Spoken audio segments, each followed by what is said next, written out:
করিম একজন গরিব কৃষক। তার সংসার চলে সেই এক টুকরো জমির উপর চাষ করে। কিন্তু হঠাৎ করে বৃষ্টি শুরু হল। হায় আল্লাহ, আমার সব ধান তো পানির নিচে, এবার আমরা কি খাব? বৃষ্টি থামছে না। চারিদিকে শুধু পানি আর পানি। খাবার ফুরিয়ে গেছে। করিমের স্ত্রী আর সন্তান না খেয়ে কষ্টে দিন কাটাচ্ছে। এভাবে তো আর চলবে না, কিছু একটা করতেই হবে। আমি শহরে যাচ্ছি কাজের খোঁজে। করিম নিজের গ্রাম ছেড়ে শহরের দিকে পা বাড়ায়।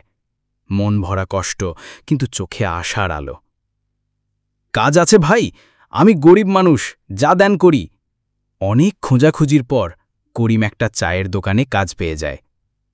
কাজ ছোট হোক তাতে কি, পরিবারকে খাওয়াতে পারলেই শান্তি।